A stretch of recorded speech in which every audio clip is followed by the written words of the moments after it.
How's it going out there? This is Feed Your Mind. And so in this video, we're going to discuss if reality is changing plus how and why. And so in my previous videos, we discussed the 11/11 phenomenon and the Mandela effect. And so there's a theory that I didn't share with you yet about those phenomenons, and that has to do with whether we have anything to do with these changes in these experiences.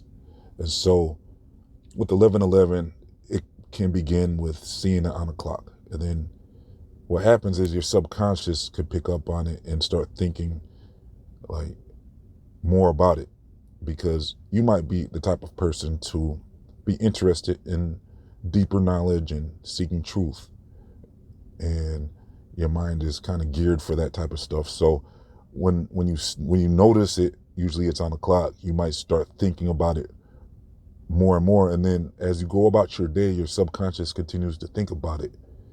And so then you start seeing it more and more because you're aware now of, your mind's focused on that number. Even when you're not even really thinking about it, you're still thinking about it. So that means the power of our mind could start alerting you when that number is around, and you start noticing it in places that you probably would have just walked past it before. You would have missed the number before, but now your mind is so in tune with trying to figure out what that number means that it could pick up on it when you're not even thinking about it, and you start seeing it more and more. It's kind of like if you wanted a particular car and you didn't really notice it before, but now that you want it, you start seeing it everywhere. It's the same type of idea. But the difference is, the more interested you get in that 11/11 number and the more you want to know what it means, that's when you can really start manifesting that number, and it can start appearing to you in ways that seem unexplainable, like pausing a video randomly and you get up you got to go to the kitchen or something. You pause the video and you look back, you see that you paused it accidentally at 1 hour, 11 minutes and 11 seconds.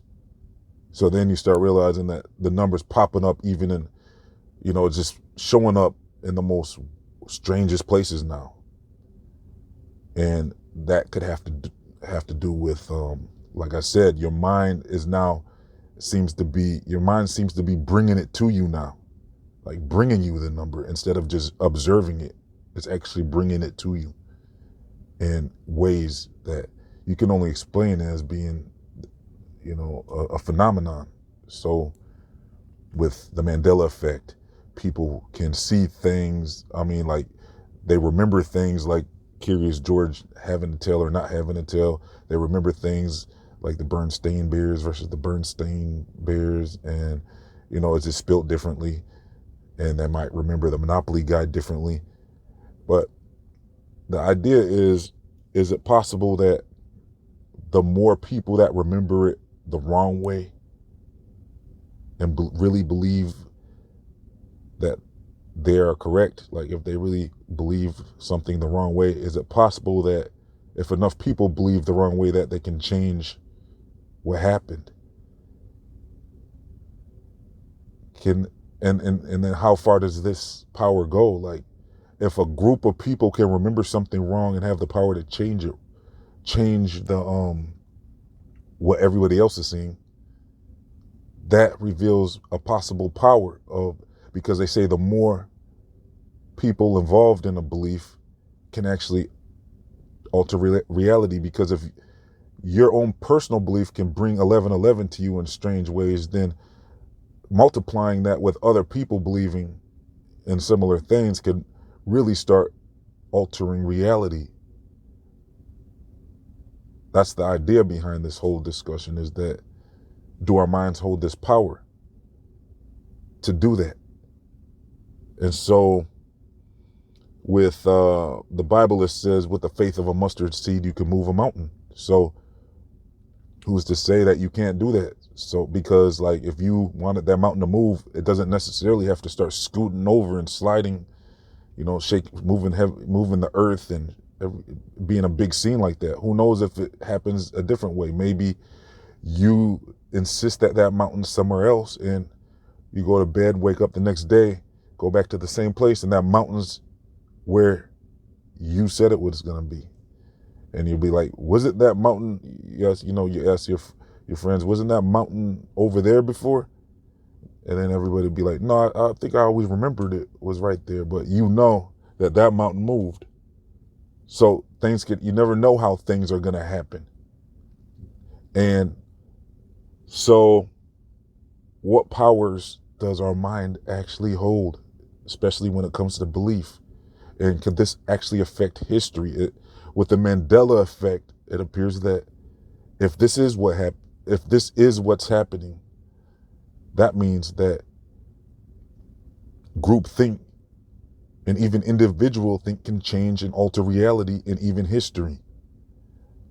And so with the history books and like, how far can this go? Like,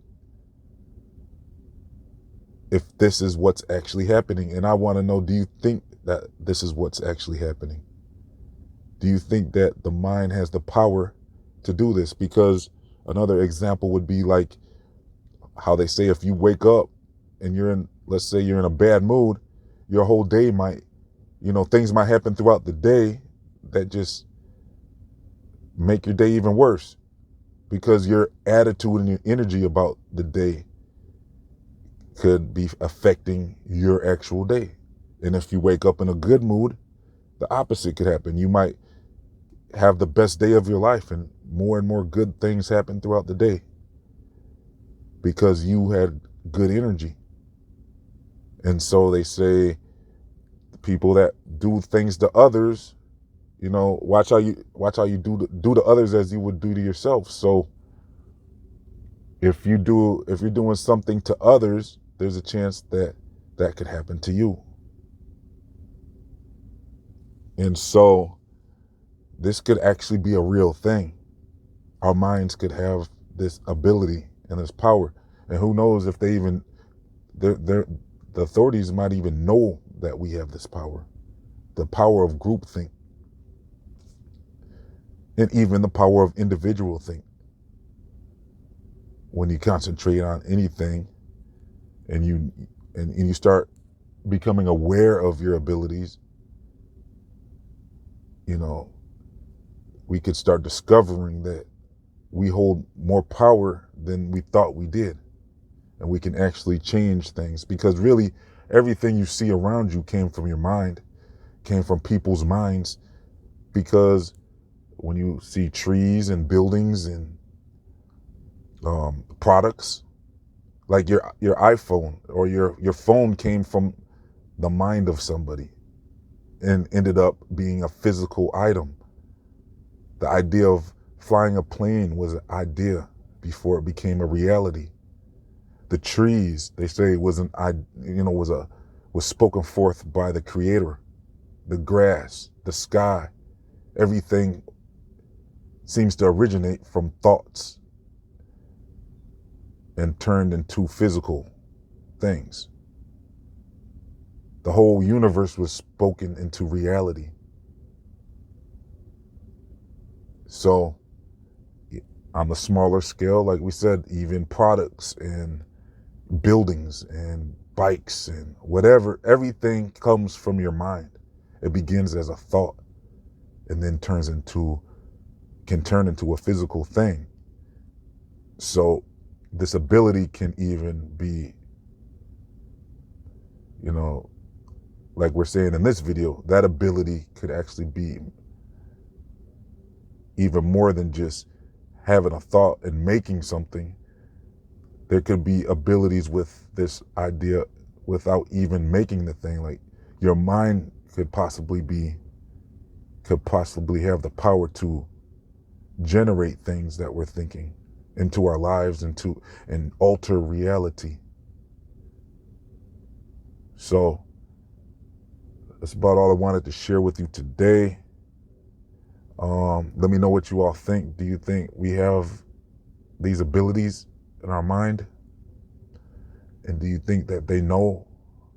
You know what I'm talking about. Do you think that the ones in control of us here don't want us to realize these abilities?